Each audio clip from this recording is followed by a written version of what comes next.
Highly Gubbi ज्वालामुखी Ethiopia में suddenly erupt किया था संडे को 23 नवंबर को, और टन्स एंड टन्स ऑफ ऐश और बाकी सब केमिकल्स, धुआं, ये सब निकला था, जिसका बहुत बड़ा सा एक गुबार सा बन गया था, जो पहले बगल के यमन और ओमान वगैरह देशों में होता हुआ वो हवा के मूवमेंट की वजह से इंडिया की तरफ आ रहा था, और उसके भारत को परसों हिट कर देने की उम्मीद थी। और ऐसा माना जा रहा था कि वो अगर सारा का सारा डस्ट आ गया तो वो एक तरह से कहर ढा सकता है यहाँ पर।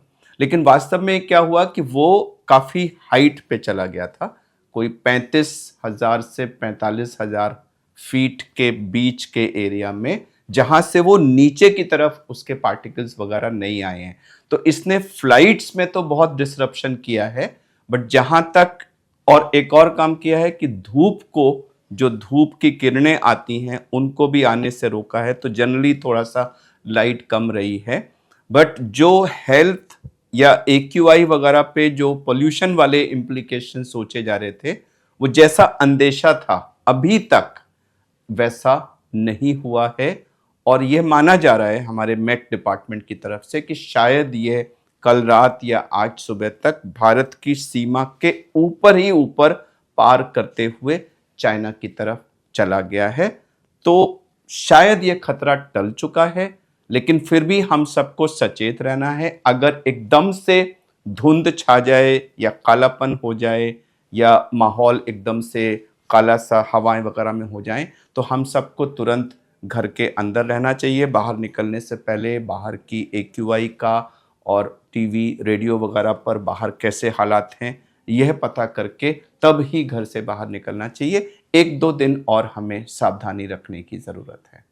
सर, आपने दूसरा तो कर लिया, तीसरा राख, सल्फर डाइऑक्साइड और कुछ छोटे कांच चट्टान के कण की वजह से क्या होगा? थ्योरेटिकली देखिए, इसमें राख होती है, कार्बन डाइऑक्साइड होती है, सल्फर के ऑक्साइड्स होते हैं, कांच के छोटे छोटे पार्टिकल्स होते हैं, और न जाने कितने केमिकल्स और पार्टिकुलेट मैटर्स होते हैं। और सबसे इंपॉर्टेंट है कि इनकी मात्रा बहुत ज़्यादा होती है, वो इतना कंसंट्रेटेड फॉर्म में होते हैं, और अगर वो किसी भी शहर पर उसके वातावरण में एकदम से डिसेंड कर गए तो वो एक बहुत ही भयानक सी स्थिति एयर क्वालिटी की पैदा कर सकते हैं। और थ्योरेटिकली हमारा अस्थमा जैसा अटैक से लेकर के और निमोनिया तक कोई भी चीज़ इससे तुरंत हो सकती है, और सबसे ज़्यादा इफेक्टेड तो बच्चे होंगे। फॉर्चुनेटली उसके ऊंचाई पे होने की वजह से ऐसा अभी तक देखने को नहीं मिला है। हाँ, एक थ्योरेटिकल पॉसिबिलिटी है कि जब वो इतनी ऊंचाई पे हमारे देश के ऊपर से गुजर रहा है, अगर उस समय भारी मात्रा में बारिश हो जाए तो उसमें जो सल्फर डाइऑक्साइड वगैरह हैं वो जब पानी के साथ मिलते हैं तो वो एसिडिक रेन बना सकते हैं, जो नीचे आके सबको डैमेज कर सकती है।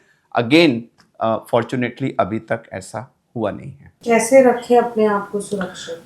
सुरक्षित रखने के लिए बेस्ट है कि एक तो न्यूज़ को ट्रैक करते रहें रेडियो पे, टेलीविज़न पे या और माध्यमों से कि अभी क्या हो रहा है। मेट डिपार्टमेंट की जो फोरकास्ट आ रही हैं या जो उनकी स्थिति की स्टेटस रिपोर्ट्स आ रही हैं उनको ट्रैक करते रहें।